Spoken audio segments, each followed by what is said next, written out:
Good evening, ladies and gentlemen. It's 7:15, so we will make a start. Welcome to this meeting of the Braintree District Council Cabinet.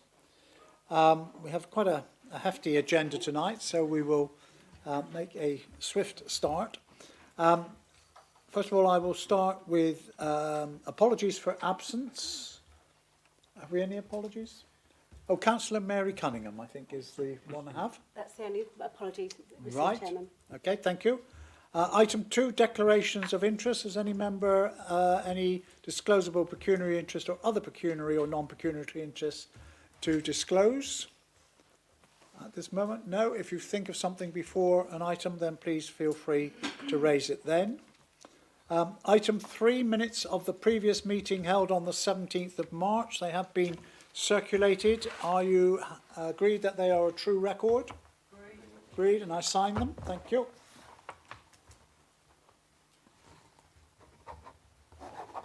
Thank you very much. Item 4, public question time. I understand there are no registered speakers this evening. Right, then that takes us on to the main part of the agenda, but members, we do have an urgent report to be considered this evening. This is the report relating to the approval of Year 4 UK PSF and REPF allocation and proposed projects and the REPF grant programme. I'd like to inform Cabinet to confirm that the necessary governance arrangements were followed to enable us to consider this matter. Councillor Heath, in his capacity as Chairman of the Corporate Scrutiny Committee, was consulted, and as such we can proceed to take a decision on this evening. I intend to take this as the first item of the evening's business, and once we have concluded this item, we will proceed with the business set out on the agenda. So the paper was circulated to members a little after the main agenda, and I will ask Councillor Ritchie to introduce the paper. Councillor Ritchie. Thank you, Mr. Chairman, and thank you for agreeing to take this as the first item this evening. It's not our usual mode of operations to bring something in for an urgent approval, but as you will understand, as I read my statement, you'll see why. The UK Share Prosperity Fund and Rural England Prosperity Fund have provided helpful funding to businesses and communities across the district over the past 3 years.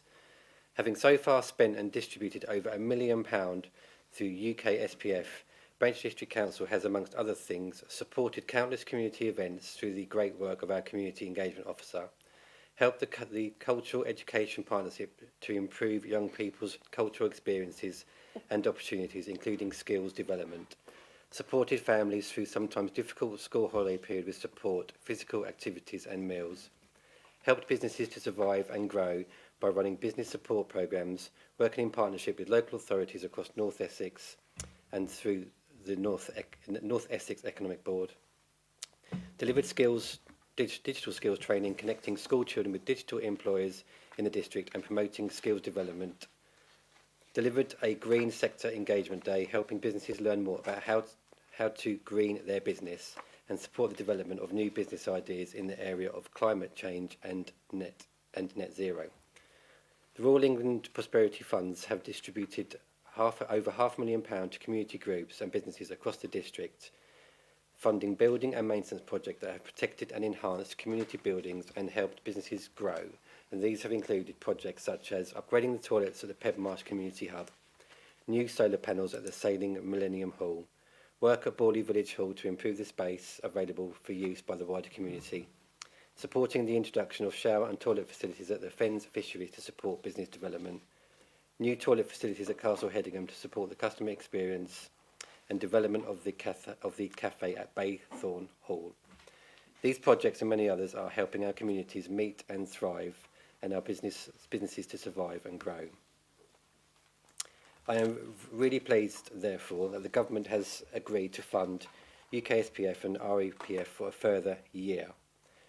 Braintree District will receive £339,000 for UK SPF and £176,724 for RPF. And if I could just stop to note there, that's a significantly less amount than we have had in previous years. In truth, I don't think we even thought we were going to receive it this year. hence why this paper has been brought as an urgent item this evening.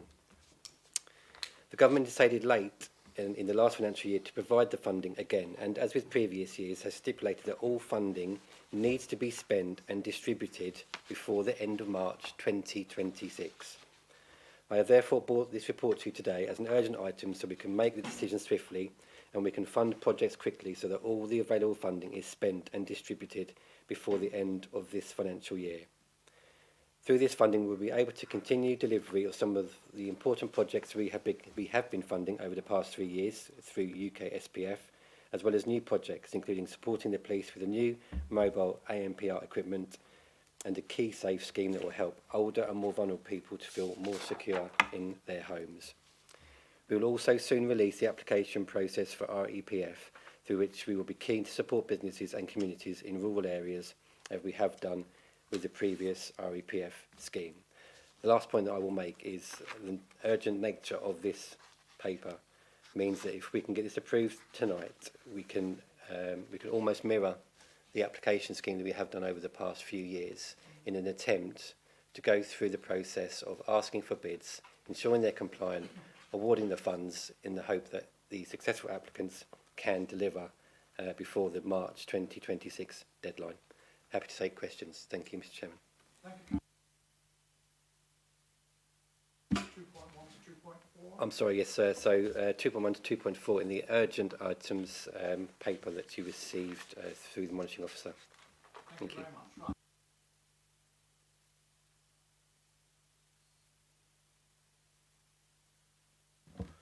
Right. Councillor Schreer. Thank you, Chair. Just really a comment, but finish with a question, if I may.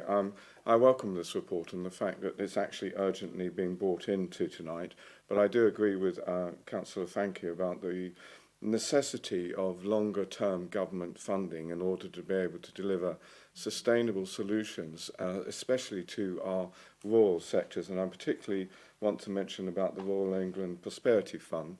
This has significant funding advantages to the rural areas and is specified for it.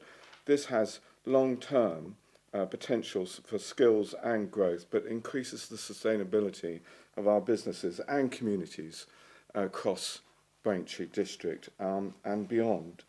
But I just wonder, if I may ask the question of Councillor Ritchie, if he thinks that the benefits of this grant will go beyond the deadline of March 26, that will help all of our rural economy, skills and businesses going forward. Thank you. Councillor Ritchie, do you want to respond? Yes, please, if that's okay. So absolutely, Councillor Schreer. I think some of the projects that we have delivered that I've just listed will live long into the prosperity of some of these rural businesses. If we just pick one out of the top of my head, so the Fens Fisheries, for example, they've installed some accessible toilets that will allow people who might often be constrained for the need to use a toilet, who could maybe only fish there for a couple of hours, to actually spend a whole day pursuing a sport or an activity that's mentally good for them. It makes the sport more accessible for people across the whole of the district. It's projects like that that will live much longer than any deadline given to them to be able to build out any of the funding that they're asking for. And just to be clear on the funding model, this isn't free money for businesses that we might think are affluent, or why do we need to give businesses more money for their own business? They have to match the funding that they're asking for. The only exclusion to that is community groups and parish councils obviously don't have to match on that funding model when they're applying, but businesses certainly do have to match the funding. It's not just a case of free handouts to businesses that are doing well. Thank you, Mr. Chairman. Thank you. Councillor Lynette Bowles-Flint. Thank you, Chairman. On that comment, then does that mean that Essex Police are going to be contributing towards the AMPR camera? And also, what guarantee have we got that that is kept within this division as it is with the police, not this which is the district to us, but the division to the police? Thank you. I am pretty certain they would have to match that funding. And with regards to keeping the camera local to the division and the district, I will find out and I will let you know. Thank you. Any other comments or questions? No. In that case, are you happy to accept the recommendations as set out in... Chairman, we do need a formal seconder. Oh, we need a formal seconder. Right, formally seconded. Thank you. Recommendations 2.1 to 2.4, is that agreed? Agreed. Thank you very much. Right, that takes us on to the original agenda now. Item 5, the Community Asset Fund, which is Councillor Bowers, and you'll find this on pages 5 to 9 of the agenda. Councillor Bowers. Thank you, Chairman. As explained in the Cabinet report, the purpose of this item is to propose the allocation of the Community Asset Fund to deliver essential major capital improvements and maintenance of assets that Braintree District Council are responsible for on behalf of the residents and communities of the Braintree District. As explained during the budget setting process for 2025-26, it was proposed that the New Homes Bonus receivable for 2025-26, combined with the remaining uncommitted balance of just over £1 million from prior years, was allocated for some specific purposes. The main one of those allocations was for £1.5 million towards a community asset fund to provide funding for investment into community assets. As part of that, opportunities have been explored to deliver capital improvements to community assets across the district. The allocation of £1.5 million of New Homes Bonus in the 2025-26 budget to a community asset fund provides funding for the delivery of projects investing in assets that the council is responsible for on behalf of Braintree residents and communities, and facilities that benefit many cohorts of society for social, health and wellbeing purposes. The Community Asset Fund is to be used to ensure that we can protect the ongoing viability of and maintenance of assets that our communities value. In tonight's Cabinet report, I am pleased to be able to provide detail where Braintree District Council is proposing to invest £1.5 million in a scheme which will see important community assets modernised, ensuring they remain safe, modern and welcoming spaces for local residents. The Council supports community organisations in many ways, including administering grant funding and encouraging community groups to bid for funds such as the UK Shared Prosperity Fund and Rural England Prosperity Fund. As such, a large proportion of funding from the SPF and the REPF programmes have been utilised by parish councils and charitable organisations to improve property and land that they are responsible for on behalf of the district residents and communities. The Council also supports communities by holding a large portfolio of assets held on trust for the community, including allotments, public open space and amenity land, community facilities, heritage and leisure facilities. The Council already invests hundreds of thousands of pounds per year into maintaining community facilities across the district, from community centres to leisure centres, parks and pavilions to windmills and cemeteries. The Council also provides for regular routine investment in its portfolio through the Planned Preventative Maintenance Capital Fund, which is utilised across the whole asset portfolio for remedial works or replacement of building structure and infrastructure, such as mechanical and engineering elements. This work is prioritised by undertaking a series of condition surveys which are then utilised to profile work according to priority. I asked officers to ensure that we looked at community assets across the whole of the district, including urban and rural areas, as part of the detailed work which has taken place to identify those community assets where funding is most in need. I can say that the process has been a detailed one to make sure we came out with the correct recommended allocations. Recent condition survey reports have been utilised using a RAG, red, amber, green rating. As part of this, a red rating is deemed urgent and to be actioned either immediately or within a year based on condition, health and safety or legislative compliance. Due to this utmost importance, such assets with a red rating obviously must take priority. Those recent condition surveys have identified more substantial capital investment is required to several community halls, including Silver End Village Hall, Whittam Public Hall, Marks Farm Community Centre and leisure centres including Housestead Leisure Centre. By investing further in these halls and leisure centres, we're making sure they are fit for the future, more energy efficient and welcoming spaces for everyone, both now and in the future. Each of the capital investment works being prioritised, as recommended in this report, are all red rated, as they are life expired, not fit for purpose, non-compliant and, in the case of Whittam Public Hall, redundant at immediate risk of failure. Due to this, hopefully members will therefore understand that after the detailed work that has been completed by the asset management team, on rag-rating our community assets, these are the correct community assets requiring investment at this time. Silver End Village Hall needs a flat roof and heating plant replacements. Whitton Public Hall and Marks Farm Community Centre need replacement boiler and building management systems and associated pipework. And Housestead Leisure Centre requires flat roof and other high-level component replacements such as windows and rainwater goods.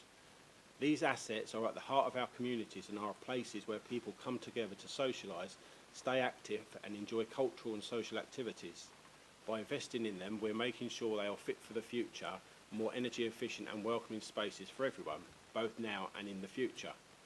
I am therefore pleased that through the Community Asset Fund we can provide investment for major projects in Silver End, Housestead, Whittam and Braintree on assets the Council hold on trust for the residents and community of the district.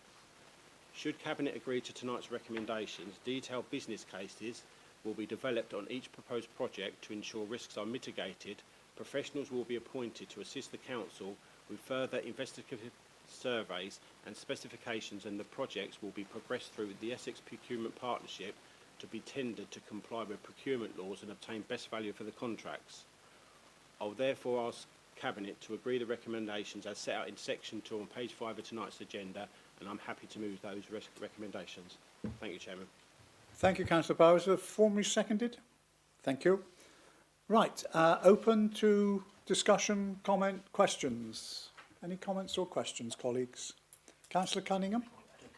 Oh, sorry, Councillor Mrs Beavis was first. Yes, Councillor Mrs Beavis. Thank you, Chairman, and I welcome the report and the work that's been done by Councillor Bowers and the team. And yeah, I would agree with the projects that have been prioritised because clearly they are being rag-rated. I just wondered what the future is of the scheme, and are we going to be able to see the rag rating for other schemes that are in the pipeline? And I'll just give an example for the ward that I represent, where the council owns a multitude of different properties, some community, many of them business assets as well.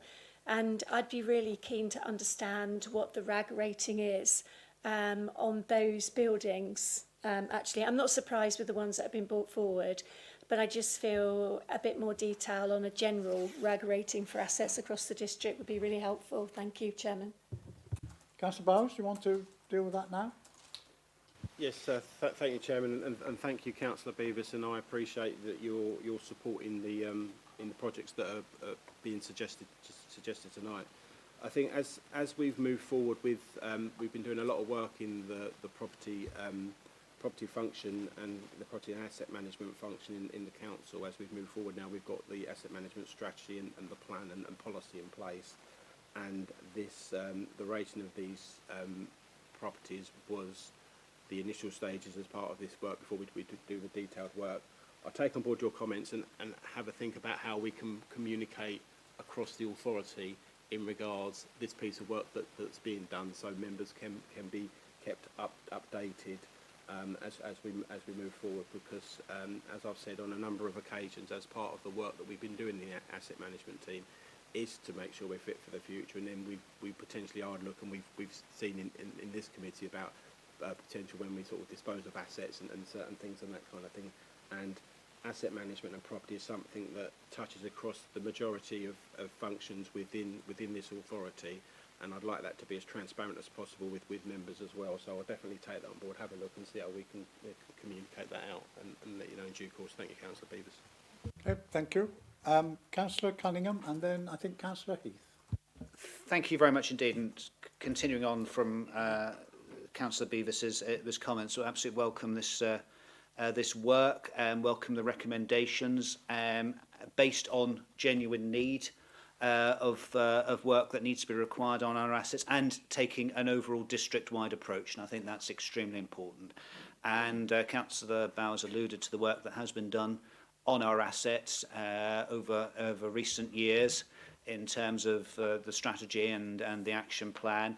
And I think this is an important component of that work. It bodes well for the remaining period of time which Braintree District Council has responsibilities for the assets, but perhaps you could say at this stage, more importantly, it bodes well for any legacy organisation that may come on stream in the next 2 or 3 years. So thoroughly support the recommendations in the paper this evening. Thank you.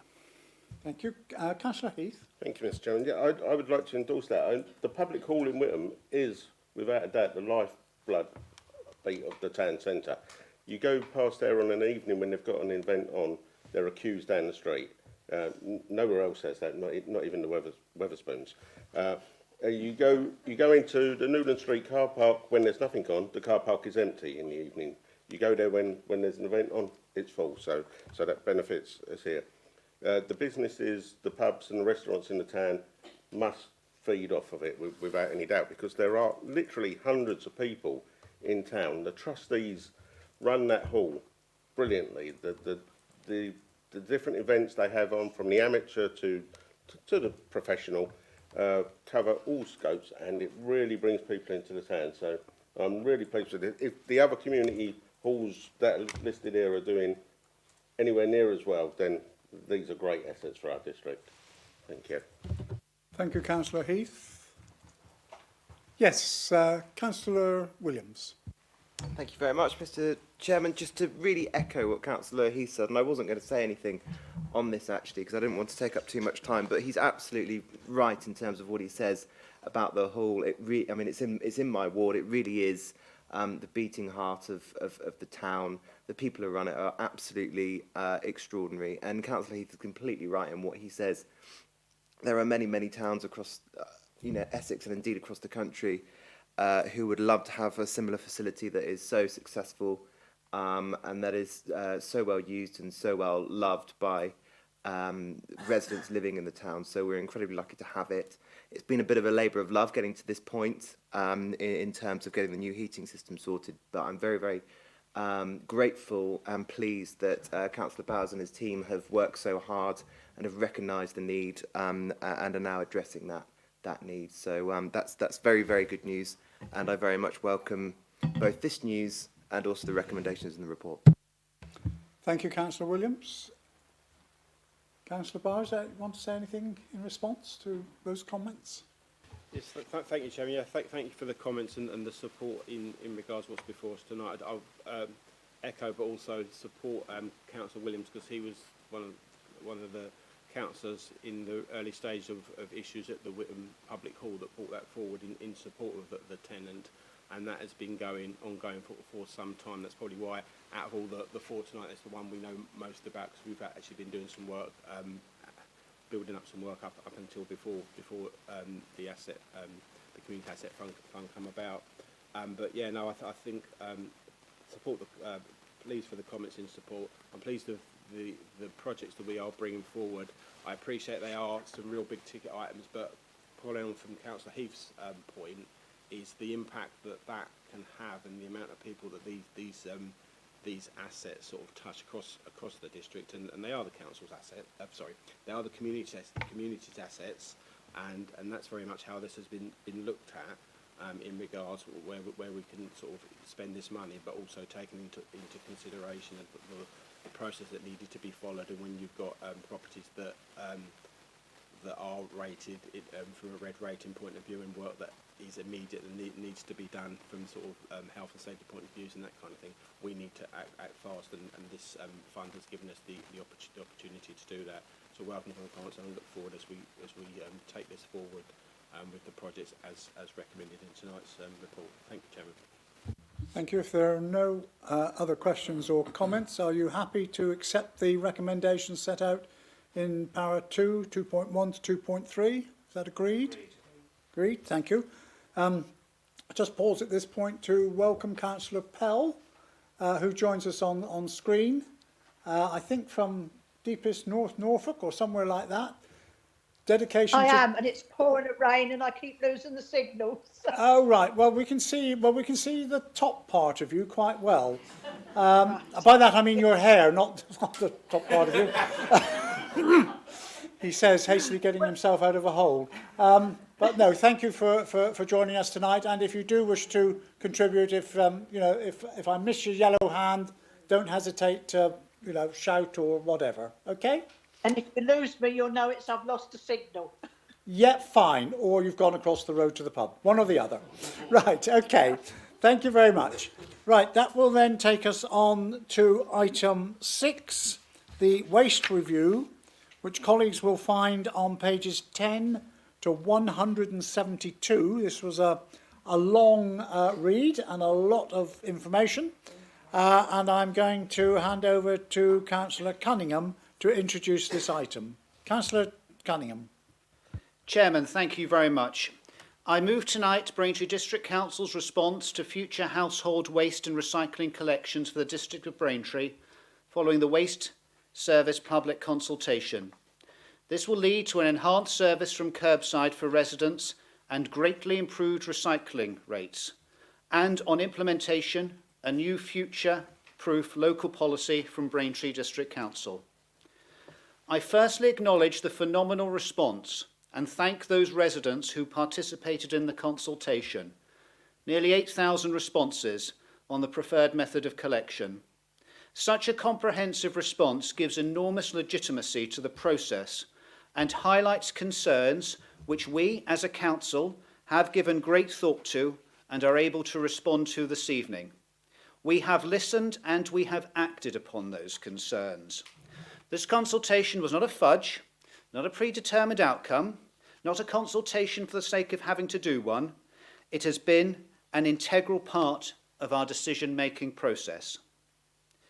I also want to express my most grateful thanks and appreciation for the quality of the work involved in this, the depth of the studies, the meticulous nature of the operational detail, and the passion for a response to changing national policy and infectious enthusiasm demonstrated by the Council on this, not only in the first-class operations department, but across the Council.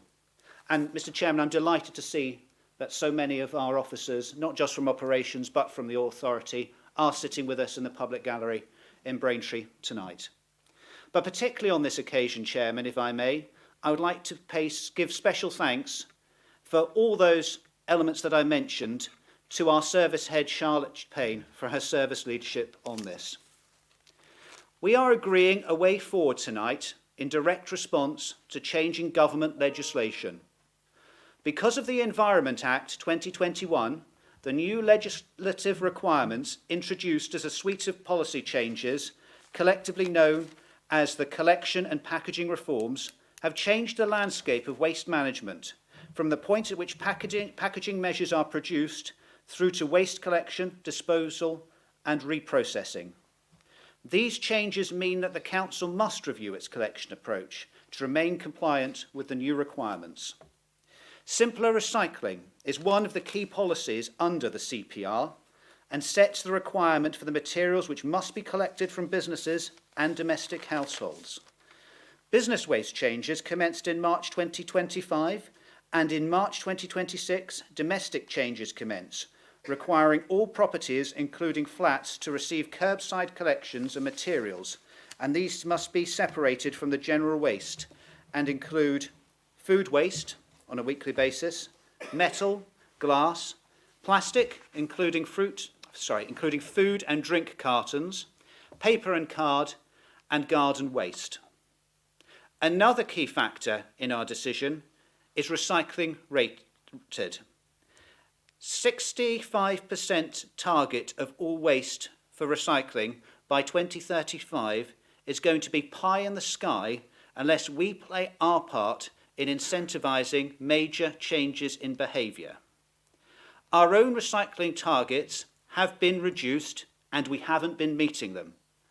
This is not sustainable and cannot continue, and this is despite Braintree District Council performing above the national average. Therefore, we as a council have undertaken the comprehensive review, with Cabinet agreeing to go to consultation on a preferred option in December 2024.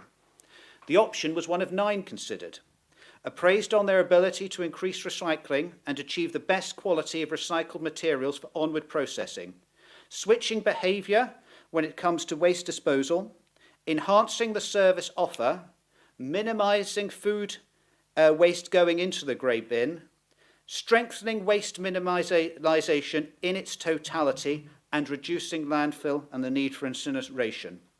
Appreciating totally that enhanced service requires more receptacles and tackling questions such as, well, where are we going to put all these extra bins? These were just some of the considerations that each of the options were tested against. The option that went to consultation was weekly food, fortnightly garden collection, 3-week residual waste, the grey bin, and alternative fortnightly paper and card and glass, metal, plastic and cartons. As active members and contributors to the Essex Waste Strategy, one of the key elements of evidence in this process was the waste composition analysis undertaken by Essex County Council for the Braintree district. Basically, Chairman, that's what we stick in our grey bins. This was undertaken in November 2024 and showed that 29.98% could go into the food caddy, 18.76% in the recycling bin 2, which would be for glass, metals, plastic and cartons, 22% in recycling bin 1, which is paper and card, 3.61% of garden waste, 3.2% could go in the bring bank, 14.88% in an Essex Recycle Centre, 9.8% the absorbent hygiene products, and then 16.89%, which would have to go in the grey bins. Therefore, some more findings.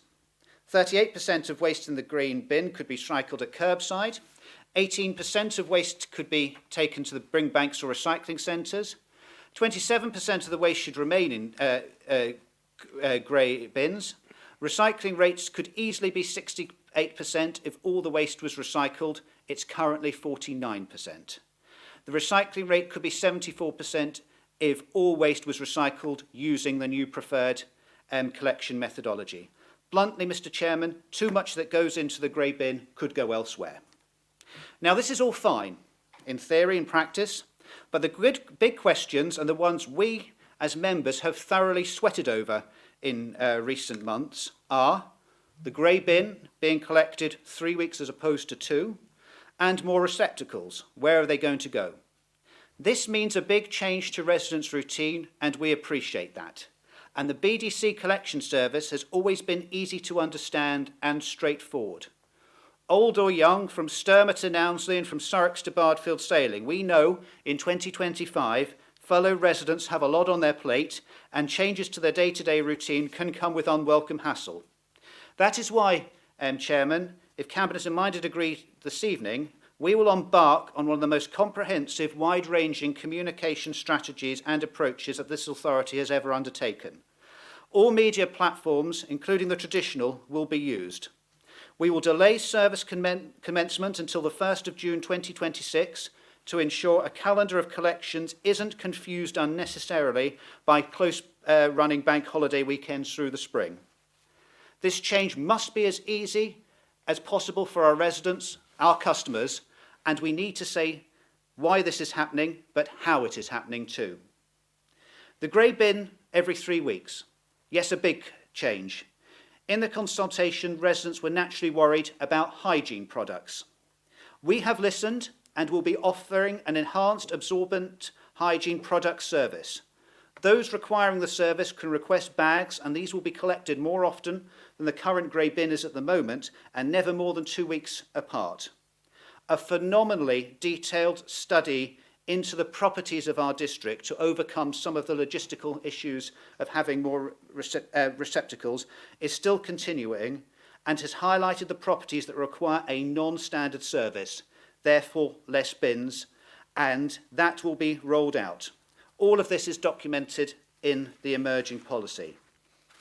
I repeat, this is a big change, and residents will naturally be aware of difficulties when major changes to waste have happened elsewhere, and difficulties collecting under standard waste collections. But can I assure all residents who are watching this or read the coverage on this decision that this is Braintree District. We're not Basildon, and we're certainly not Birmingham. We will work our socks off to work with you to inform and help you through this change, and we will be resourced fully when the change to collections commence. There will not be any detriment to the pride in place of Braintree District. That's at the heart of what we'll do, and that will not be compromised to the change of waste collections and the enhanced curbside collection service. I want to reflect now on the financial outlay, and the tables on page 34 detail the requirement for this. A capital outlay of 4.25 million with the positive impact on revenue saving of £206,000. The planned funding for this capital outlay comes from extended producer responsibilities payments from government of 1.323 million, recycling reserve of 361,000, plant replacement reserve of 65,000, DEFRA new burdens funding of 125,000, and that leaves capital resources of Braintree District Council needed to satisfy this change of £2.376 million. No borrowing, and thanks to conservative sound financial management of the capital programme and capital reserves over Braintree District Council for the last 22 years, responsible capital investment can be accommodated to make this mandatory change. Including my rather long introduction to this report, I'm very aware of the detail and issues that I may not have been able to cover off and look forward to debate and conversations before I formally move recommendations. I would like to add some additional thanks. This is being brought forward by the administration, but it has been a collaborative approach, and I'd like to thank the wider political executive, including you, Leader, but particularly my portfolio deputy, Councillor Van Dolken, but for also all members of the authority from all sides for their positive engagement in this process. Particularly like to thank the opposition group leaders, including Councillor Jeffreys and Councillor Pell and Councillor Heath as scrutiny chair. And I would also like to say a particular thank you to Councillor Abbott for his involvement on behalf of the ING group. Our engagement and discussions have been greatly enhanced by not only Councillor Abbott's long-term passion, and I hope he won't mind me saying this, measured in decades for this subject, but his knowledge of the processes and his long-held appetite for an enhanced recycling rate, not just in the district, but I think as national policy too. This will be one big change in a period of great change, but I have confidence, not just in the process that has got us to this point, which has been of the highest standard, but in our district's ability to rise to the challenge of improving recycling and playing our part in a more sustainable future. And it will be our determination to help our fellow residents through this change. Thank you, Mr. Chairman. Thank you, Councillor Cunningham, for that very detailed and excellent introduction to the paper. As you say, there's been a lot of debate, but I'm sure there are still questions that members might have. In fact, I think, Councillor Bowers, you have a question to start with. Thank you, Chairman. Yeah, I've a few things to say, and then I've just got something I'd like to sort of ask or give Councillor Cunningham the opportunity to give some more detail on. I think, first of all, thank you for your introduction. Thank you for this report, and I concur with your comments in regards Charlotte Payne, our Head of Operations, and the wider team in all the work that's been done. This is an area of the authority where we have always had a good reputation in regards waste collections across the district, and when something like this as big has been thrown at us from a legislative point of view, we've had to run with it, and we've had an amazing team that's been working on that, and a 162-page report actually shows that. It's very detailed. I think it has to be with a number of pages and appendices, but it's very good and covers most of the situations. I think just from my point of view, some of the things like you've teased out already, Councillor Cunningham, in regards to some of the challenges that have been, or even what challenges that will be, like with the change of like the three-week sort of residual waste, space for bins, the odour impact on these changes. But then it's very much the important side of that is very much about the comms plan, and I noted down when your Royal Ireland was obviously the comprehensive and wide-ranging plan on the comms plan. I'm very pleased to see that, and I think this is also about obviously creating behavioural change, and I think this is the right option from my point of view, that we've come to that conclusion after the detailed work. And I think the thing I'd like to sort of tease out a little bit more information on is regards the costs, and as finance portfolio holder, you might be expecting me to say that. Obviously, this has been work, in-depth work has been done on this, on all the options, and Appendix F brings that all to life in regards to the comparative nature of that. I just wanted to ask or invite you to give a little bit more elaboration on, obviously, the option we are going for, the 4C, or the recommended option, is the only option that is sees a reduction in baseline costs, and I think the next best option is like at 400,000 difference or whatever. But I know there's a multitude of components that have fed into the decision in regards with why we're going with this and not the financials. But I'd just like to invite you, hopefully, to give a little bit more of a little bit more meat on the bones in regards how we come to this option in relation to the costs that are put before us. Councillor Cunningham, thank you very much. Thank you, Chairman.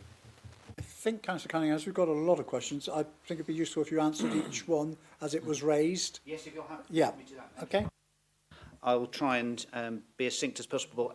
Yes, as Councillor Bowers alluded to, several options were modelled, and they're all detailed in the report. 5 options remained on the table after the December Cabinet decision.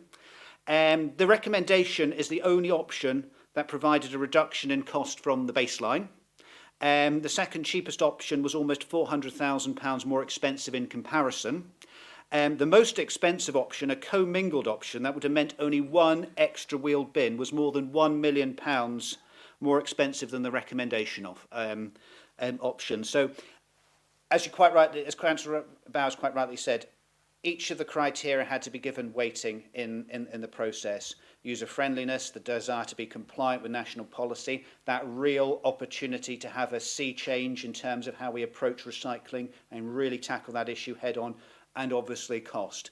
And when all these things are considered, obviously we came to the option that's in the report, but there is, we outlined the start-up cost, but there is a potential and very good chance of a significant revenue saving. Other options would have been more expensive. Okay, I've got a lot of questions, so I'm going to give you advance notice of who I'm coming to.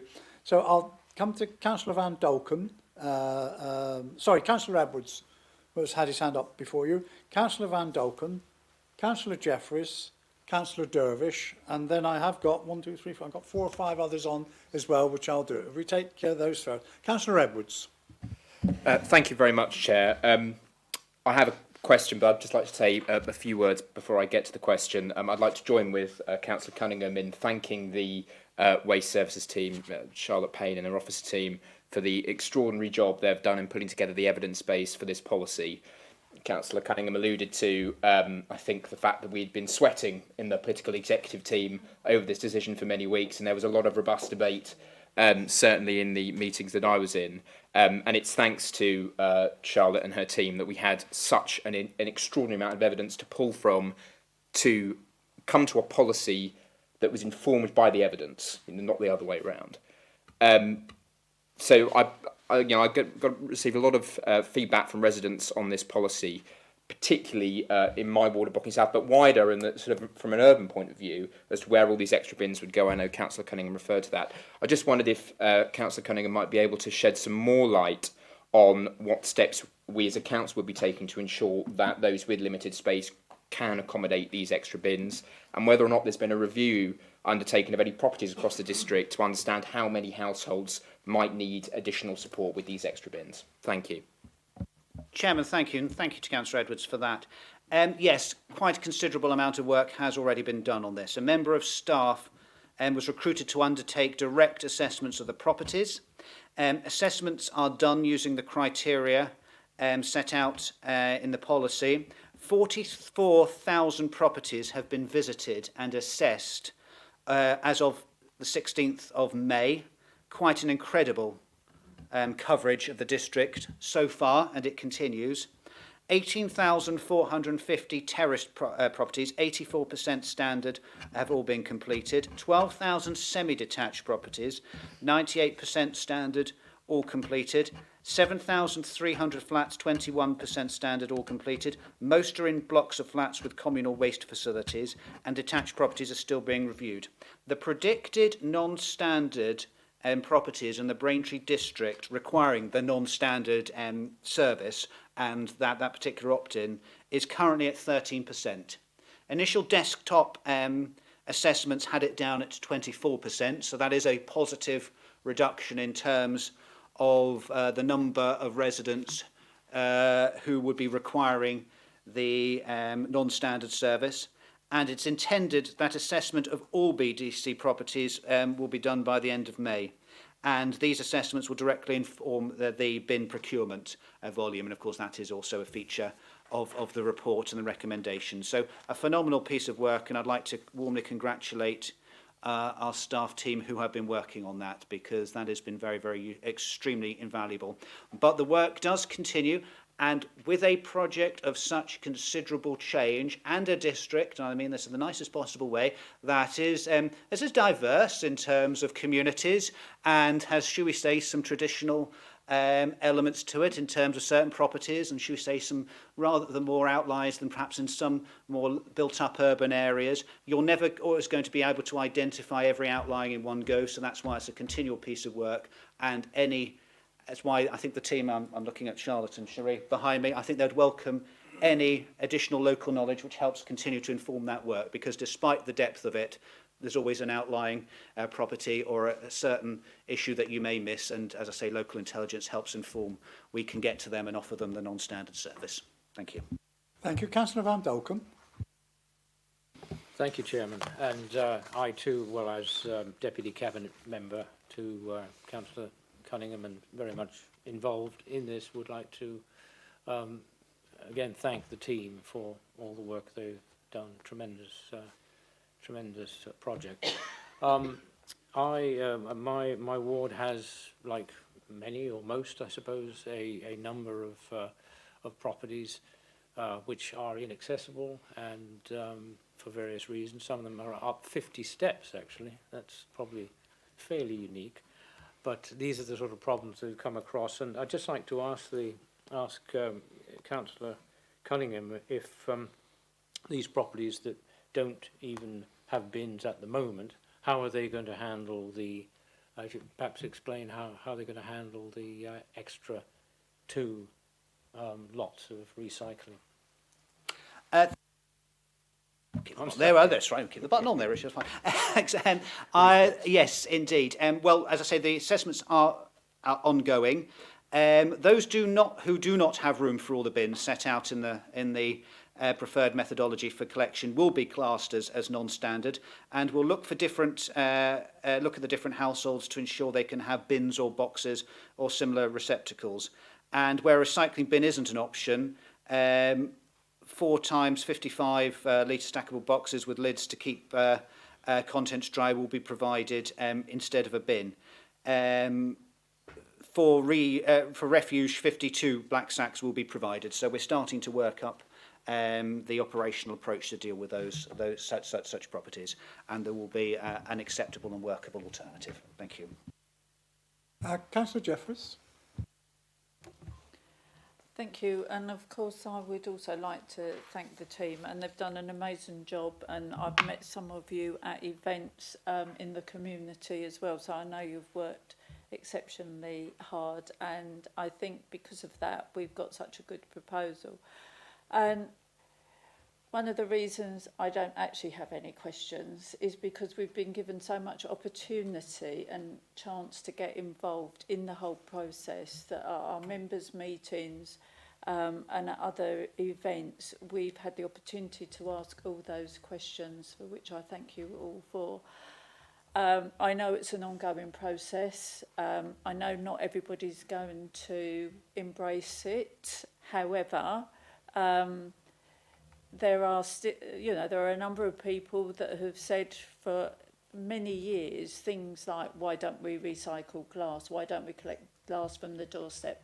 So where you have got people that will complain, and because they are the ones generally with the loudest voice, there will be people, a lot of people, I'm sure, that really welcome this. So well done, everybody, and let's hope it all goes well. So thank you, really, for letting us get so involved. Councillor Cunningham, do you want to?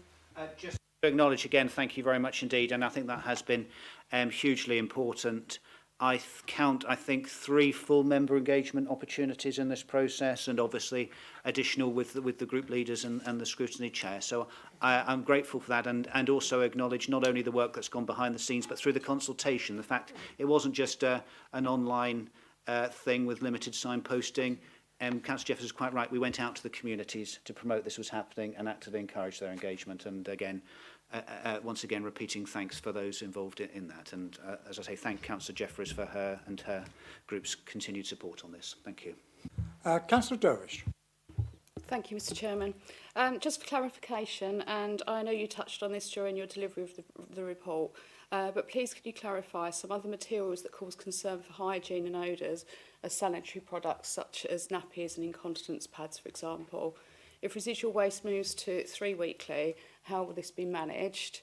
And I've also got a second question, if I may, Mr. Chairman. What will happen to the bottle banks around the district? Thank you. Thank you, Chairman. Thank you, Councillor Dervish, for that. Yes, obviously, hygiene products was one of the real issues when I said we went through the sweating process of how can we make this work. And I'm very, very pleased with the solution that we have come up with on the back of the consultation, and which quite rightly many residents raised. So there will be an AHB bag collection service that will work more that will be offering a collection more frequently than the current grey bin, and no more than 2 weeks apart using sacks. So this will provide more capacity than there currently is there for families who have obviously these issues as part of their waste requirements. So very, very pleased we've been able to add that additionality of service in this great change. And regarding the bottle banks, yes, very, very popular. And it was interesting in the consultation that 12% of people said they would continue to use the Bring Banks. Therefore, the Bring Banks will not be removed immediately. The use of Bring Banks will be reviewed to consider if the space could be utilised to help collect other materials as part of our wider ranging and evolving waste collection processes in the future. Because, for example, the consultation showed 37% would like small electrical collections, and also quite a high percentage for textiles as well. So they won't be going overnight, but obviously it'll be under continual review. Thank you. The next group, I've got Councillor Spray, Councillor Williams, Councillor Bowers-Flint and Councillor Coleridge. I'll take them in that order. Councillor Spray. Thank you, Chairman. Thank you very much. I have to say, at several recent parish council meetings in my ward that I've attended, the proposed changes were greeted quite sympathetically, and generally both parish councillors and any residents who were there were all very much in favour of our increasing our recycling rate and accepted that we do need to do better at it. One of the things I was asked was whether, if people were tempted to put side waste out, so additional bags alongside their bins, did we anticipate an increase in that happening? And if it did happen, would those additional bags be collected? Thank you, Councillor Cunningham. Thank you. Councillor Spray makes a very interesting point, and one of the things we've done in the last 2 years is actually toughened up our our side waste policy. If we were going to be critical of an element of our waste policy, we perhaps were a little too lenient, and that's thanks to the excellent crews and their just willingness to help, and we perhaps were collecting a little bit too much of that. We have toughened up on a policy, and I think the community that gets the award for the least side waste at the moment, it was Whittam. I don't know if I think it still might be Whittam who contribute less side waste than some of the other communities. So well done to Whittam on that. But in terms of the new approach and the new methodology, 37% thought that 2 extra recycling bins would be enough for the whole household, and that most people use 3 to 4 sacks a fortnight. 86% use 6 or less at the moment. So for those who need additional capacity, the policy allows for applications for more capacity, so there is provision there. therefore, there shouldn't be a need for side waste left at the side of bins. Paper and card must be presented clean and dry, and therefore will not be collected from next to the bin. So that automatically rules out the slight discretionary elements of our current service in previous years. Residents can always still use recycling centres, and we're lucky in the Braintree district and in neighbouring areas. Our residents are quite well served by recycling centres, either in Essex or just over the border into Suffolk. But education and comms is going to be really important on this. And that's not just the adults. There's an opportunity here for I think, children to really be ambassadors for this new approach, and I think that is something we'll be looking at through our communications package, really helping the schools get an understanding of them so they can be ambassadors around the kitchen table, encouraging mum and dad to do the right thing. So I'm confident these won't be issues.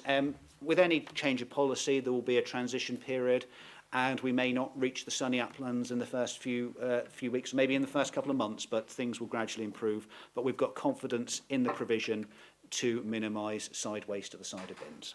Thank you. Councillor Williams. Thank you. I'm very supportive of this proposal, but I do have one concern, which is around smells and odours. It's the case, is it not, that if we reduce collections of residual waste from 2 weeks to 3 weeks, that odour and smells will inevitably get worse, especially when you consider things like animal bedding and waste. I'd be grateful if Councillor Cunningham could address that point and set out what we can do to make sure that we're reducing any unwanted odours and smells right across the district.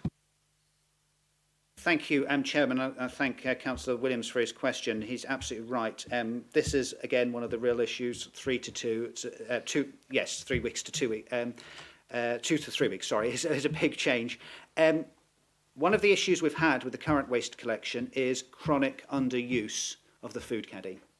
And therefore, by making these changes, we will be incentivising our residents to use that food caddy, which will be collected weekly for far more food waste. So that hopefully will deal with some of the issues of the products that go in the black bin, the grey bin, which shouldn't.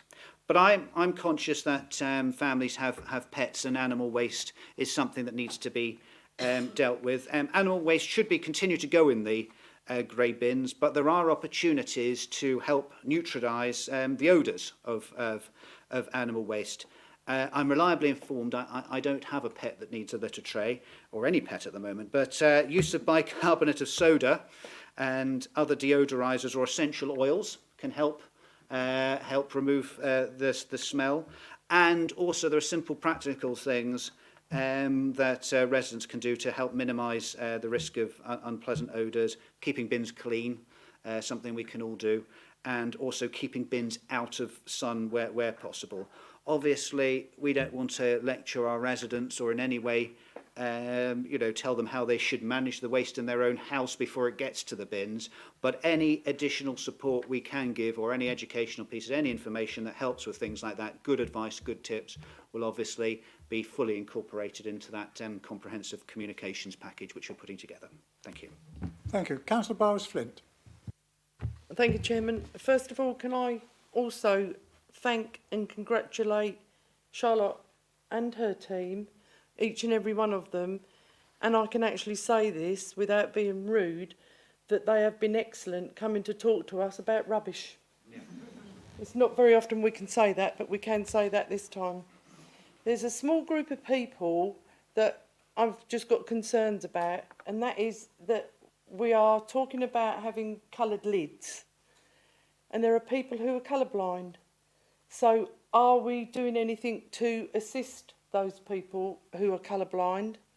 And also, can I ask about, will the 2 new recycling bins be large enough for every household? And I say that because in the cul-de-sac that I live in, there's a household that puts 15 to 20 bags out every 2 weeks.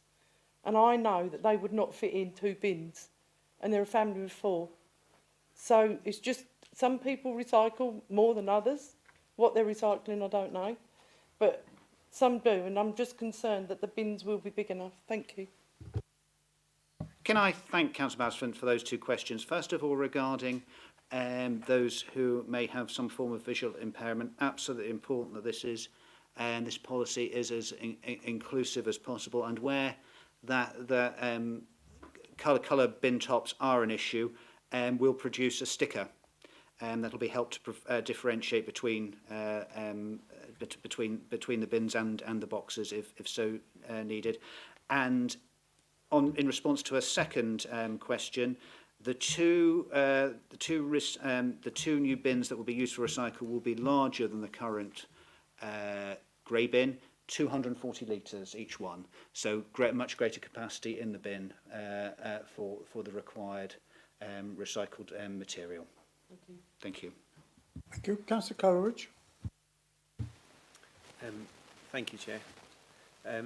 I very much echo the comments that we've heard around the Chamber in commending the huge amount of work that's been undertaken by officers to get us in this position that is being presented to the Cabinet. I strongly believe that our changes to our waste strategy will have a positive impact on our district and ensure we are compliant with the appropriate regulations. There's a lot of questions already been asked, but I've just got a couple that are quite prevalent when speaking to residents and the parish councils that were in my ward. It's just there may be residents who have space for new bins but do not want them. Can they request communal bins or bring banks? And also, will there be specific information for residents to help them understand which material goes into which receptacle? Thank you. Thank you to Councillor Courage for those two questions. In response to his first question, the issue we have is that the Simpler Recycling and Environment Act requires collections of materials from households and not from bring banks. So it's an enhanced collection from curbside. Therefore, the opportunity for additional communal bring banks the opportunity for that isn't really possible, and therefore hopefully the requirement will not be there, because we'll be collecting glass from the curbside, which is a huge step forward for our waste collection.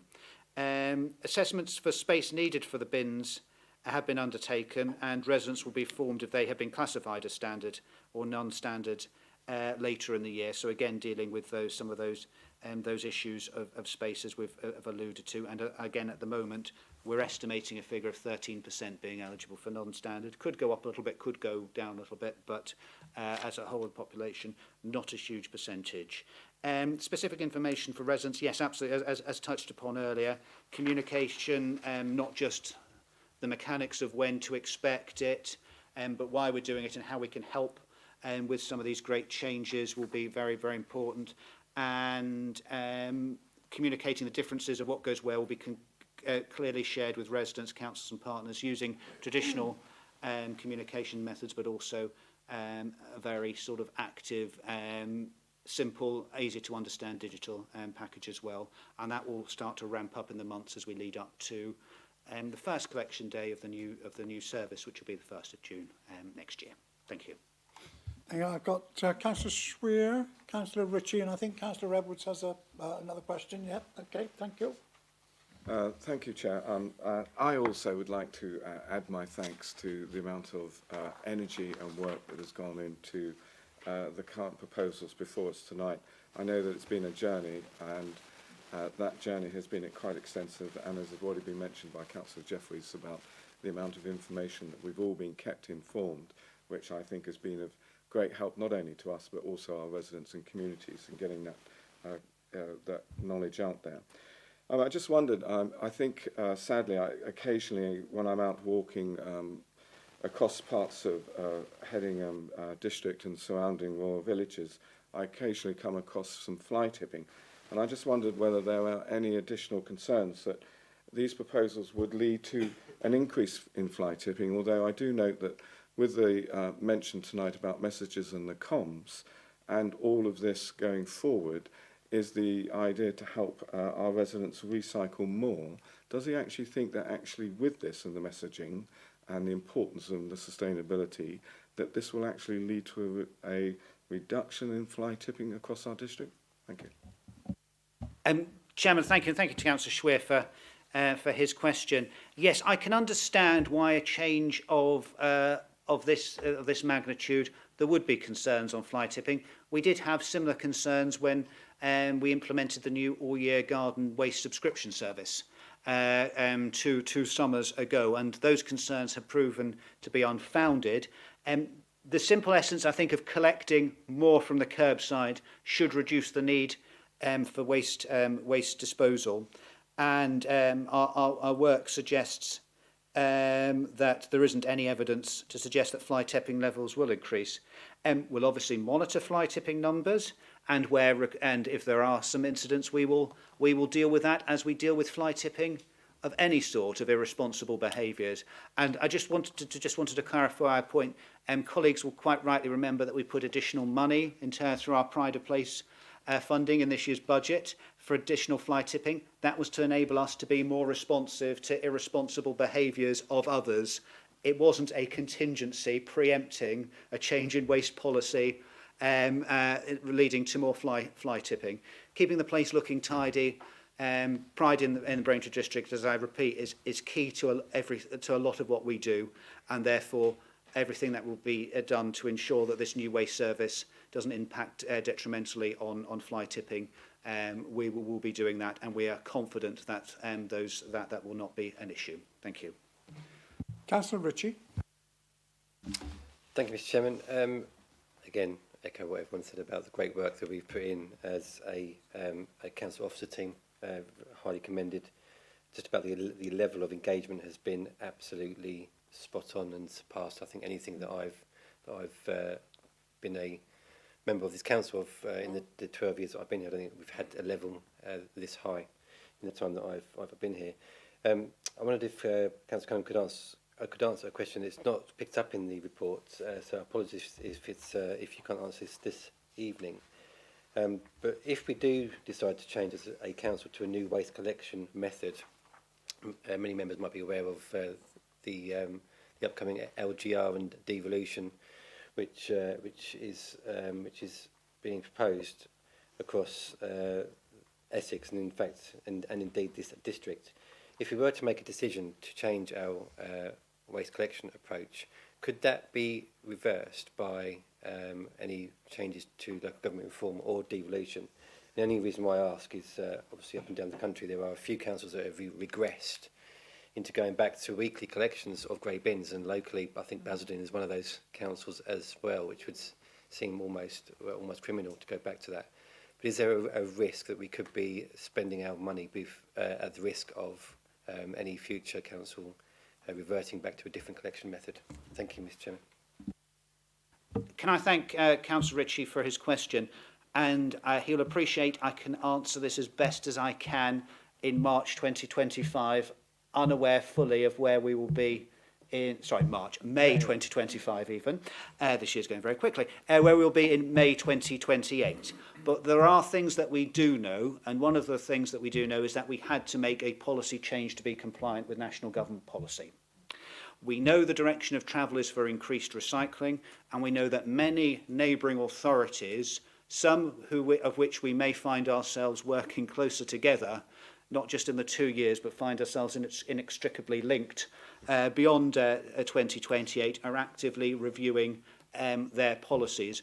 We are going first, or we're one of the early ones to go through this change, appreciating that we needed to, in some places where we were doing extremely well, but in some areas we need to enhance the service offer, particularly around glass, to be compliant. What I can say is that thanks to again Charlotte Payne and her network contacts and the work that she does on a national level in terms of policy. She's monitoring the policy development, and not just the policy development, the policy implementation in other parts of the country. And through her work, through the waste strategy, which Councillor Schweer leads as portfolio holder for Essex County Council, we are embedded in wider conversations across the county, but also our excellent relationships with our North Essex partner authorities. We're tracing and tracking. Now, there will not be a uniform waste collection service on day one of a new authority in 2028. But by what we're doing, I think we're well poised to be able to have a sort of a harmonisation of policies as soon as practically possible, knowing in the Braintree district that we will be ahead of the game, and will be policy compliant, but we will be able to future-proof and evolve it easily for any changing circumstances. So the short answer to his question, which I perhaps rather rambled on, is actually no, this will be LGR-proof and there will not be an unravelling of this. And thanks to the communication work and indeed the working with other colleagues and that wider political buy-in, I don't envisage a Basildon situation. Thank you. I have Councillor Edwards and then Councillor Mrs Beavis.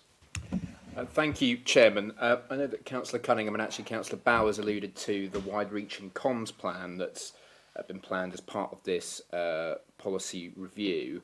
I'm just thinking about those residents in the district who perhaps are not quite so digitally au fait, who may be very appreciative, may rely on instead paper communication. So could I just ask Councillor Cunningham, in this comms plan that we are planning, will there be an emphasis on physical as well as digital materials to ensure people are kept up to date with this waste review? Thank you.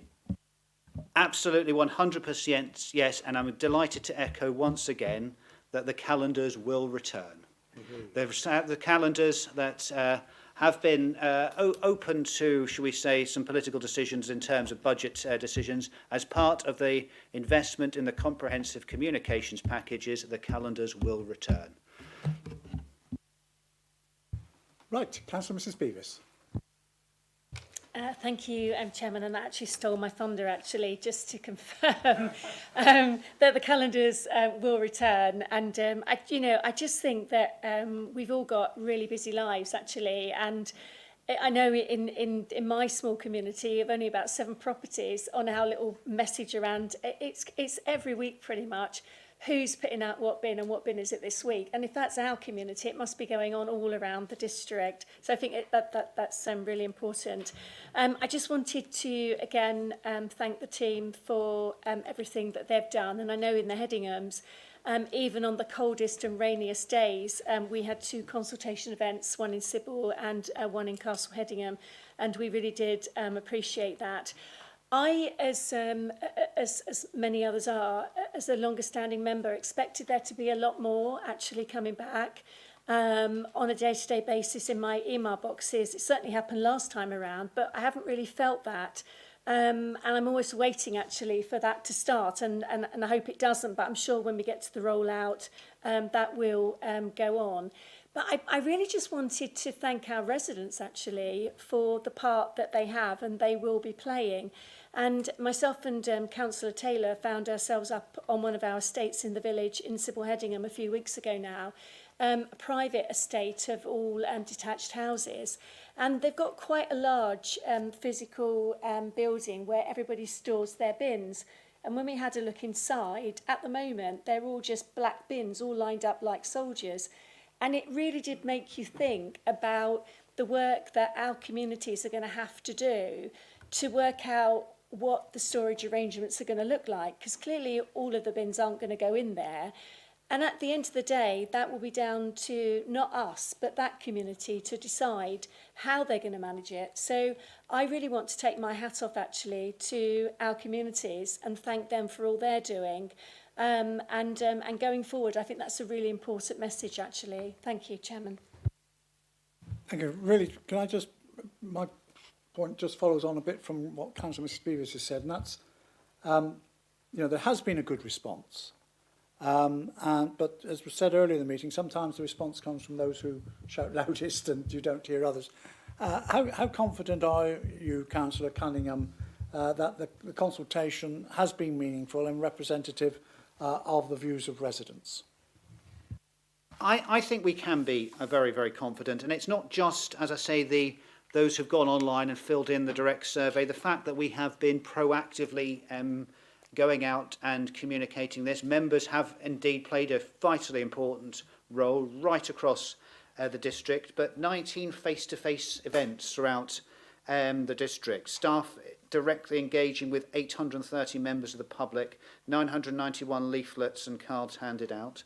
Additional events were arranged, delivered via direct response or to support areas of reduced response, and targeted paid social media was used to reach the demographic in the underrepresented groups. We've also had a waste vehicle with screens going around promoting this, an external analysis company. It was used to analyse the consultation feedback independently. They provided regular updates throughout the consultation, and identifying early on in the piece areas where there have been low engagement, and therefore going back and additionally targeting those.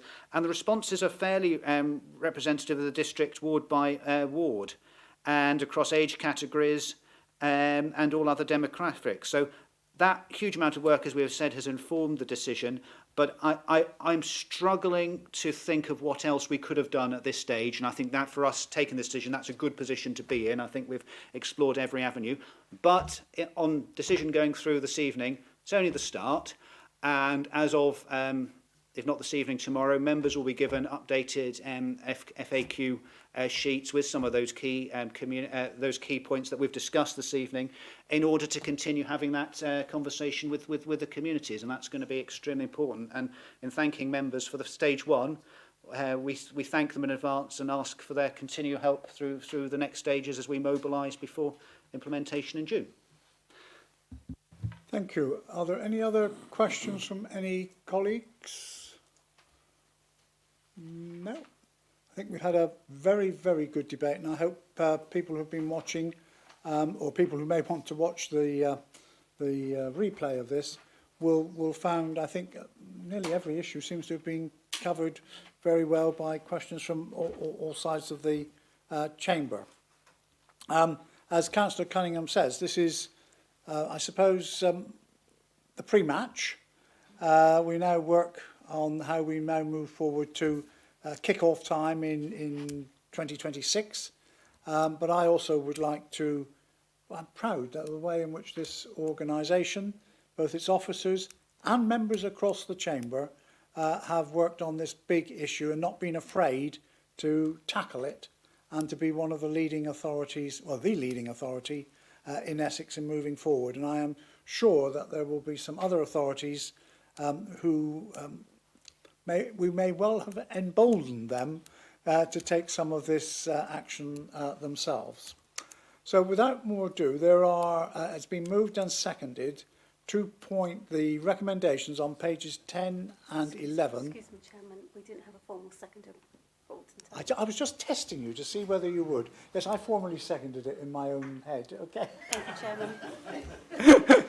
Chairman. Pages 10 and 11. Yeah, that's only a joke. Yeah, we get on well. She does my travel claim. I have to keep on the right side of her. Thank you, Emma. Pages 10 and 11, recommendations 2.1 to 2.1 to 2.7. Are you happy to agree them? Is that agreed? Great. Thank you very much, and thank you, Councillor Cunningham, for that. You've answered a lot of questions there as well. I'm afraid we stay with you for item 7, the collection of wastewater from Cordons Farm Waste Transfer Station and Lakes Road Depot and Jetting Services. But fortunately, this is only 4 pages, this report, pages 173 to 177.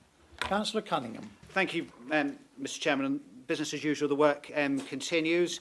This is quite a technical report seeking delegation to the Corporate Director Operational to award a contract for the collection of waste, water and jetting services from Cordons Farm Waste Transfer Station and Lakes Road Depot to the winning bidder following the conclusion of the procurement exercise.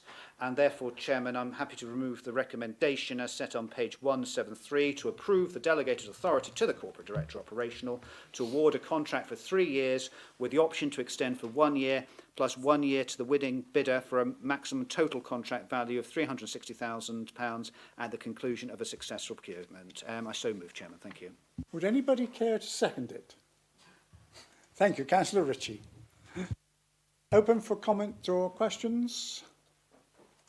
No, straightforward. You're happy to accept the recommendation as set out in the report? Agreed? Agreed. Thank you. We now move on to item 8, which is the Climate Strategy Update, Climate Action Plan 2025-26, pages 178 to 199 of your agenda, and this will be introduced by Councillor Van Dolken. Thank you very much, Chairman. I'm very pleased to present this report for the Climate Action Plan for 2025-26 for Cabinet to approve in Appendix 1. Members will recall that BDC declared a climate emergency in July 2019, and after the adoption of the climate change strategy in September 2021, the first climate action plan was approved. I remind Cabinet that the ambition was and is to make Council activities as near to carbon neutral as is feasible or possible by 2030, which is of course beyond the likely vesting date of the new unitaries. This is the fourth action plan since 2021. Under paragraph 4.11, there's a summary of actions for the last year and for 2025-26, showing a reduced number of active climate plan projects for this coming year, as a number of projects have become business as usual. Nevertheless, 14 new projects have been identified in addition to the 30 either on track or extended.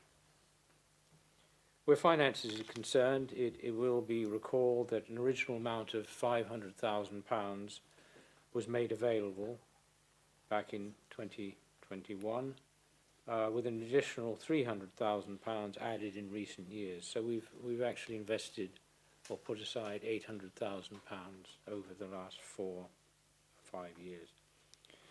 The reserve account currently has a balance of 219,000, of which 56,000, or a quarter, is earmarked for additional electric charges at Causeway House, community tree planting, and climate staffing resources. Some notable new actions for 2025-26 will be involvement in influencing climate change behaviour in terms of recycling, very appropriate this evening. In particular, we were talking about trying to get people not to put the food waste in the grey bin. That's very key to this whole thing. So the team will be very involved in that, Josie Falco and her team. Plus, in addition, other projects will be coordinating with North Essex councils in view of the move to unitaries. Beat the Streets, which I think several members have been involved in, was a 6-week project, and the aforementioned tree planting schemes. So I commend this report and the plan to you, and I'm happy to take any questions before I pass back to Councillor Cunningham. Any comments or questions at all before I ask? Councillor Heath, sorry, I beg your pardon. Thank you, Mr. Chairman. Yeah, as Councillor Van Dalken mentioned, the Beat the Streets project was such a fantastic success in Witham alone, and I'm sure Councillor Barrow-Flint can tell us how successful it was around the whole district. But it got whole groups of children and their families out being active on their feet in and around our towns. I think that is just an opportunity that we've got to try to continue. And I don't know where we go from here, and fortunately as just on a parish council executive, we haven't got to do it, but I do think that's something that we really do need to try to build on. Councillor Barrow-Flint, do you want to say anything? Because I've noticed that you've been out doing it yourself, I believe. Yeah, okay. Councillor Van Dalken? Yes, I've just come back and thank Councillor Heath for his comments. I think it's, well, first of all, perhaps we can do it again. And in other areas, that's straightforward. But also, I think it just highlights climate change. It's not just about how can I put it, putting solar panels on roofs. It is sometimes the more subtle things like this, like getting people on an afternoon to not get in their car and drive somewhere, but to go and walk somewhere. It's basic stuff. Thank you. Not seeing anything else. Councillor Cunningham, do you wish to formally move the recommendation? Yes, if I may, and just say welcome the update and thank Councillor Van Delken for presenting it and for his sort of political stewardship of this portfolio, and particularly Josie Falco and her team who oversee a lot of this work, working with all parts of the organisation. I think it's great that we declared and started to intervene more in this work 2019. The following year it was COVID, and yet the work continued, started up and continued in difficult times, and we're still making what I would say are positive and practical interventions on this agenda. And I'm greatly encouraged by the wider work with North Essex councils and opportunities to make resource go further, but also expertise go further for better outcomes. So a very good report, and I'm very, very pleased to move the recommendations. Thank you. And I'm happy to second it.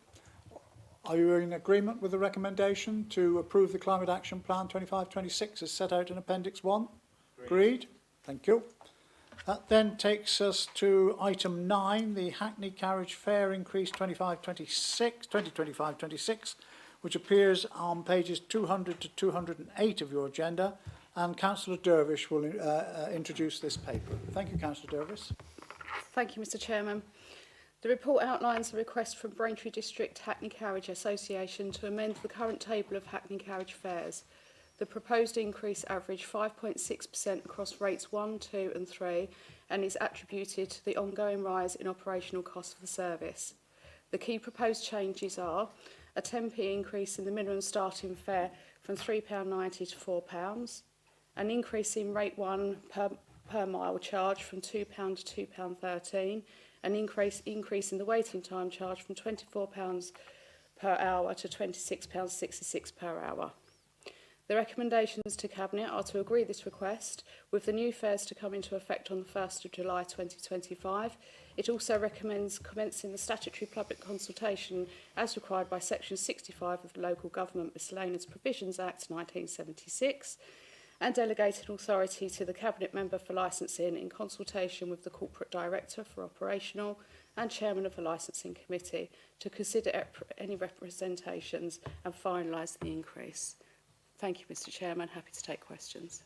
Thank you, Councillor Dervish. Any comments or questions at all? If not, I'm happy to move the recommendations on 2.1 to 2.3. Is there a seconder? Seconded. Thank you very much. Agreed? Agreed. Thank you. That then takes us to item 10, the Strategic Risk Register, on pages 209 to 234 of your agenda, and Councillor Coleridge. Councillor Coleridge. Thank you, Chair, for moving this motion.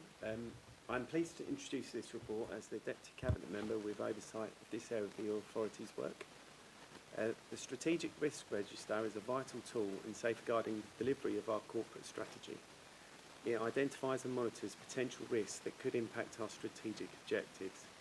The corporate management team have reviewed the elements of the register relevant to their portfolios and updated it to reflect the current position as presented in the report before you today.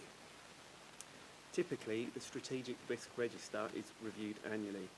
The review process includes scrutiny by a Cabinet, a Member Development Evening, and the Governance and Audit Committee before being presented to full Council. The Member Development Evening plays a key role by enabling all councillors to examine each risk and offer feedback, particularly around the appropriateness of both inherent and residual risk assessments. The last full member review took place in May 2024. However, this year's review is scheduled for September. This delay is due to the ongoing work surrounding local government reform, which has had a substantial impact on this risk register. As you can see from the report, local government reform significantly increases the council's risk landscape, particularly by altering inherent risk levels. It is also important to recognise that LGR presents opportunities that can reduce inherent risk. As an example, the increased procurement power of a larger unitary authority could yield cost efficiencies compared to our current district level arrangements. Appendix 1 provides a consolidated view of all residual risks. This profile demonstrates that, despite the challenges faced over the last 12 months, The actions taken to manage risk have successfully maintained the Council's overall risk position. There has been no deterioration, which is a testament to the proactive risk management undertaken across this authority. Thank you. Thank you very much. Before I ask it to be formally, are you formally moving, Councillor Bowers? Yeah, formally move, Chairman. Comments or questions at all? No. Oh, sorry, beg your pardon, Councillor Bowers. Thank you, Chairman. Yeah, just a couple of things to say on this item. One is, as you will see in the report, the direction of travel has Councillor Coleridge said it's been reviewed, and it's good to see that the direction of travel is static compared to last year, which is obviously good to see. But I think it's just to make the point that it's not that there's no work going on this. This is even though we have a strategic risk register that's reviewed annually and that kind of thing, the work on this goes on a daily basis in managing the risks. I think as an example, Risk 9, information management and cyber security, that is a daily situation in regards managing that risk. It's clear to see the inherent risk rate, and it's the only one that's very high of a likelihood and catastrophic of an impact if we're not mitigating it. So it's just to make the point that even though it's reviewed annually as part of the strategic risk register, the actual officers and the owners of these risks are doing work on a daily basis to keep this authority safe and on the right track. I thought it was worth making that point, Chairman. Thank you. Thank you very much. Any other comments or questions? In which case, are you happy to accept the recommendation to approve the updated strategic risk register as set out in Appendix B to the report? In the appendix, sorry, to the report. Agreed. Thank you. That takes us on to item 11, the potential open space improvements document, pages 235 to 278, and Councillor Gabrielle Spray. Thank you, Mr. Chairman. Members, I'm pleased to present this report this evening, a document that I think is familiar to most members. The Potential Open Spaces Improvements document is reviewed and revised annually in order to provide an up-to-date list of proposals for the provision and enhancement of open spaces within the district. The POSI forms part of the Council's evidence base for identifying where Section 106 money from developments can be spent, and it's a document that's referred to by officers from both the planning policy and the development management teams when they are considering Section 106 contributions and where those can be allocated. It's a table which is attached to the agenda on Appendix 1 and sets out proposals by ward and then parish. There is no ranking in order of importance for the projects identified because their implementation depends on the availability of the finance and sometimes the timescales associated with the identified developments. The consultation for this latest version took place between 3rd of October 2024 and 31st of January this year. Parish councils and ward members were invited to put forward their ideas for open space schemes, and in total 39 responses were received. The criteria for projects to be included are that they have to relate to activities that take place in open space. So, for example, playing pitches, greens, parks and gardens, allotments, and include such things as play equipment, seating, and generally activities that take place on our open and green spaces. The suggestions put forward were assessed for suitability. Some could not be included because they didn't meet the open space criteria. So, for example, there were some proposals for CCTV, a new community centre with parish office, defibrillators, and proposals relating to the maintenance of existing facilities or structures. They also don't count. A few things I need to point out. There's one additional item which should have been included as being accepted, and that's for a new bench, bin and installation of a planter at Collingwood Road, Witham. That was originally rejected by officers, which was an error. It is in fact fine, and it will be included in the final version of the POSI. There are also a number of typos, which I'm sure some members will have identified. They will all be corrected before the final document is published. And I am aware that Councillor Abbott emailed officers and myself within the last couple of weeks just asking for clarification regarding an application by Silver End Bowls Club, which was rejected. The reason given for rejection was ownership of land issue. That's actually incorrect. The reason it's rejected is because it's not a POSI proposal. They were asking for a sustainable parking solution at the front of the building and provision of a dropped curb. That doesn't meet the criteria for open space provision. That's why that particular application has been rejected. Apologies to Councillor Abbott that we didn't get back to him particularly quickly with a response to his email, but I'm happy to clarify that tonight, so I hope that's helped. The recommendation, Chairman, is on page 235 of the agenda to approve the potential open space improvement document 2025 as set out in Appendix 1. Thank you, Chairman. Is that seconded? Seconded. Any comments or questions at all?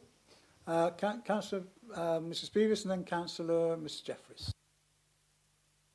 Thank you, Chairman, and Councillor Sprayer. I might already know the answer to this, I'm not sure, but now we've gone through all the consultation with our town and parish councils, will they get the agreed decision back this evening, so an updated copy of the POSI, does that go out to them? Thank you, Councillor Beavis. I am pretty sure that the answer to that is yes, but I will check, and I see no reason why they shouldn't get the full list of what has been accepted. Yes. Councillor Jeffries and Councillor Shreer. I just wanted to ask a question about the one that's actually closest to me at the Glebe Hall in Bocking. We seem to have been talking about this for an awful long time.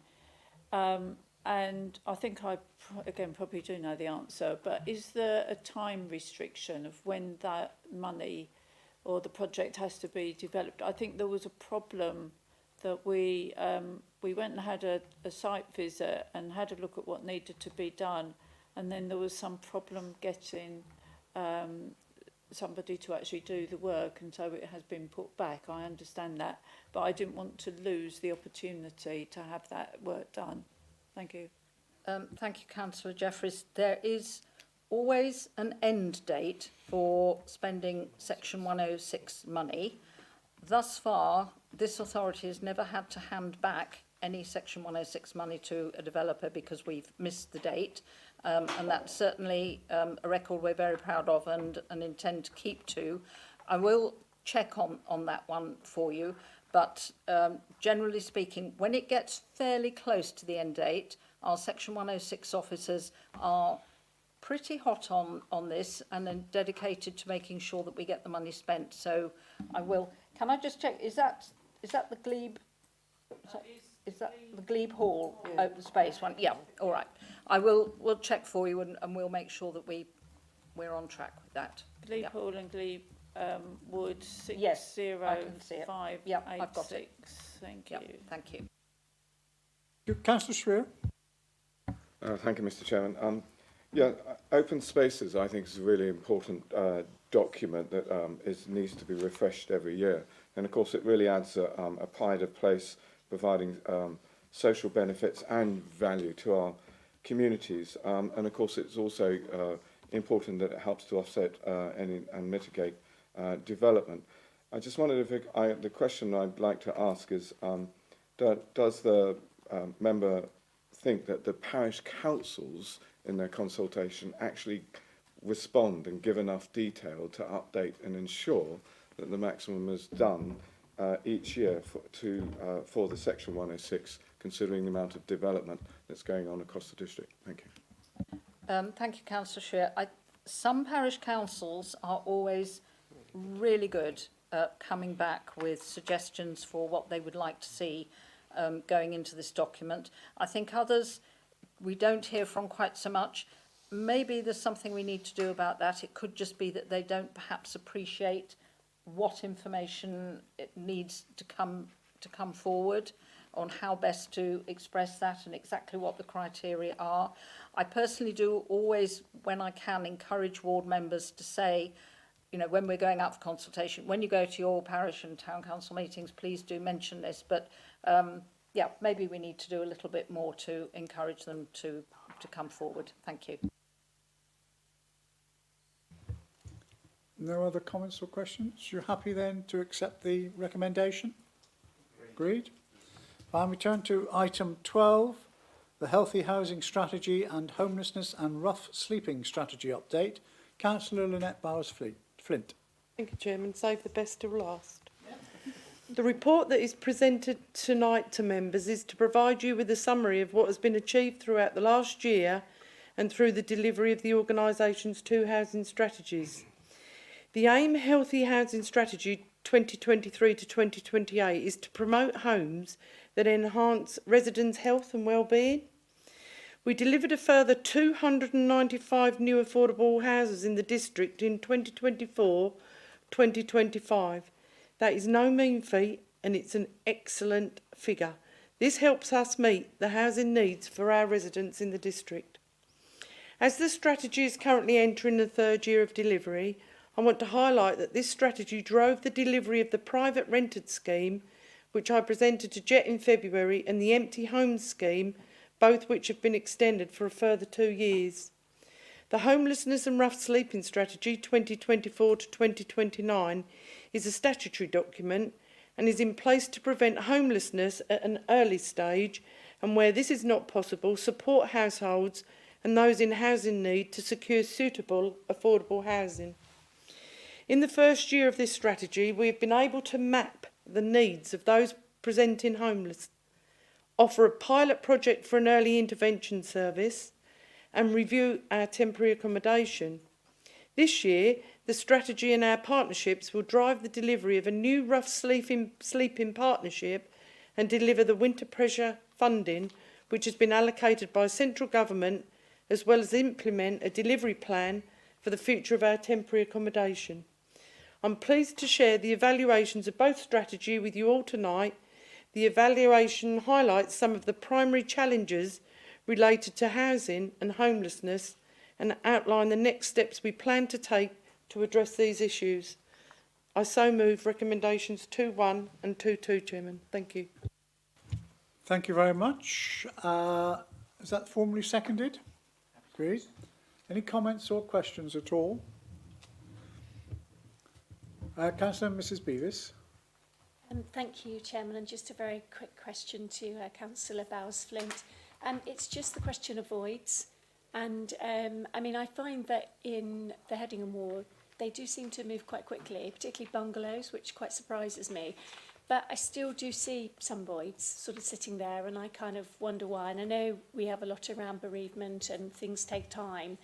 But I just wondered in terms of our percentage of voids and what's it looking like, and how is the Cabinet member sort of keeping on top of that? Thank you, Chairman. Thank you, Chairman. Obviously, I have no control over voids. This is down to the housing associations themselves. It is a subject that I raised when I last met with Eastlight because it concerns me, and I'd seen voids for over 12 months. And when you have a housing list with families desperate for housing and you see empty properties standing for so long, the reasoning that Eastlight came up with at the time was that it's getting the workforce to do the jobs quick enough. But if you want my own opinion, I didn't think that was just that. And we wanted to see an improvement, which they took on board. And now the head of housing meets with them on a regular basis, and voids will be one of the subjects that she brings up. But if you've got any particular concerns, if you email them over to me, I'll raise them for you. Thank you, Chairman. Councillor Ritchie. Thank you, Mr Chairman. Just to commend the portfolio holder on and the planning portfolio holder for the delivery of 295 affordable houses in this district. We often have a league table shared amongst us that shows the delivery of our of other council partners across the north of the district. We don't only exceed our number, but we don't just achieve our number. We exceed our number when others close to us don't even meet their number for affordable houses. And for a district of our size, it's a very commendable position to be in, as is the rough sleeping policies that we hold and reach out to, and offer assistance where required. So I think on both fronts we need to commend ourselves. Thank you, Mr. Chairman. Councillor Heath.